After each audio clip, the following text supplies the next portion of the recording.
Yes, magandang hapon po sa inyo lahat na nanonood sa akin. Ito po ang ating solar setup po. Ngayon hapon po, 2:17 ng hapon. Alos full charge na po yung ating solar. Kanina pa pong alaw na yan. Yan, ito po yung solar setup ko po. Maghapon po wala kami pong binabayaran ng kuryente. Yan, kanina pa po nasa 8 o'clock, linipat ko na po dito sa aking solar setup. Ayun po, ito pong load natin. Yan. 273.4 watts. Kasi po, nag-charge po tayo ng isang e-bike na yung charger niya, dalawa po. Kada isang charger niya, nasa 120 watts. Tsaka isa pong electric fan na DC. Yan.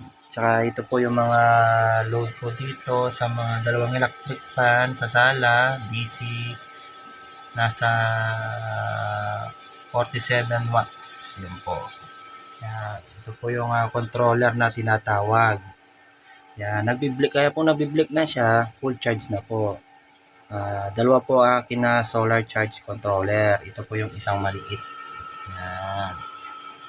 May fan po sila para hindi sila mag-iinit. Yung pan nila, ginawa ko po silang temperature. Ito po yung temperature, yung dalawa. Ito pong kulay red, dito po sa isang SRNE na controller. Ito po yung pan niya. Yan, pag na-reach niya po yung 43, mag-open yung pan niya para palamigin yung controller nito. Ito rin, ito po umandar na po ito pinapalabigan na po nito.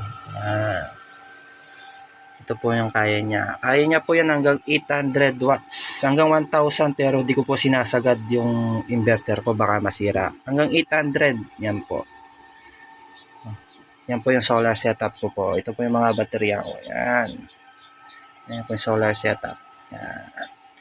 Ngayon na 2:19 hanggang alas 4 po hanggang alas 5 kung maganda yung araw. Hanggang alas 5. Mamayang wala ng araw, ililipat ko na naman sa terar ko. Yan, yung mga DC na lang po yung aandar nun, mga DC fan tsaka ilaw. Yung magmamadaling araw na yun. Tatlo